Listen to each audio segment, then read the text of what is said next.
El siguiente tema podría ser algo escabroso, así que se recomienda discreción: la deuda externa de México.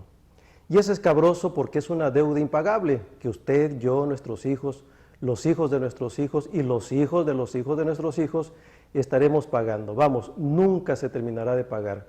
La percepción de la sociedad es que esos préstamos millonarios y en dólares en la mayoría de los casos, solicitados por los gobiernos mexicanos durante años, nunca se ha reflejado en un buen desarrollo de nuestro país. En otras palabras, el nivel de la deuda no coincide con el poco crecimiento. La deuda externa se remonta cuando Guadalupe Victoria, primer presidente de la República Mexicana, que gobernó entre 1824 y 1829, tuvo que contraer dos onerosas deudas para iniciar así nuestra larga historia de endeudamiento a través de los años. Algunos historiadores detallan que esta comenzó cuando se contrató deuda con Inglaterra, país que hasta 1861 se mantuvo como el principal acreedor. Esto fue en el pasado. Ahora veamos el presente. Durante el primer semestre de este año 2020, la deuda externa se ubicó en poco más de 12 billones de pesos, algo así como 470,000 millones de dólares. Tan solo en un año subió 1.51 billones de pesos, que aunque no fue por préstamos nuevos, intervinieron varios factores como los intereses, los gastos asociados con la deuda interna y la fluctuación del peso frente al dólar. Pues gran parte de la deuda, un 73%, está contratada o financiada en dólares americanos. En palabras de la Secretaría de Hacienda y Crédito Público, el 68% del aumento se debió principalmente a un efecto de valuación por la depreciación del peso frente al dólar, agravada por efecto del mayor déficit y el menor dinamismo de la economía. Es decir, el tipo de cambio de nuestra moneda, los bajos precios del petróleo en el mercado internacional y la contracción de la economía provocada por factores como la pandemia del SARS-CoV-2 agravaron nuestra deuda externa.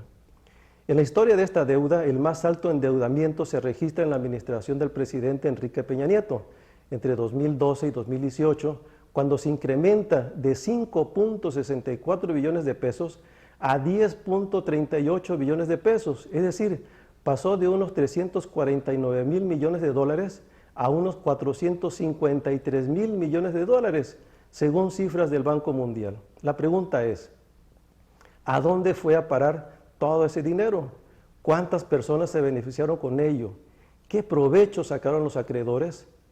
No hay motivo ni explicación razonable, dicen analistas, ante un crecimiento muy bajo del Producto Interno Bruto durante muchas décadas. En términos económicos, se estima que la deuda de México representa el 52.1% del Producto Interno Bruto. El PIB es un indicador económico que refleja el valor monetario de todos los bienes y servicios finales producidos por un país normalmente en un año. Se utiliza para medir la riqueza que genera un país y su crecimiento económico. Bueno, pues de toda esa riqueza, repito, el 52.1% es nuestra deuda externa de ese tamaño. Recientemente el Banco Mundial exhibió que México es el quinto deudor entre las economías emergentes y se encuentra entre las 10 naciones del mundo más endeudadas del planeta, siendo estas Argentina, Brasil, China, India, Indonesia, Federación Rusa, Sudáfrica, Tailandia, Turquía y por supuesto México. ¿Y cómo es que pagamos la deuda externa los mexicanos? Como ejemplo tenemos que desde hace años los aumentos salariales anuales apenas llegan al risible 3.5%. Y no aumentan porque de alguna manera hay que garantizar el pago, primero de los intereses de dicha deuda, que es a largo plazo. Es más, las mismas instituciones internacionales que prestan el dinero, como el Fondo Monetario Internacional, al que se le debe, por cierto, el 62%, el Banco Mundial y el Banco Interamericano de Desarrollo piden garantías, ponen e imponen sus condiciones para hacer algunos préstamos, como es la aplicación de políticas de austeridad. La deuda externa de nuestro país es una realidad muy cruda y compleja, por eso es muy poco tratado y analizado. Hasta aquí mi comentario, hasta la próxima.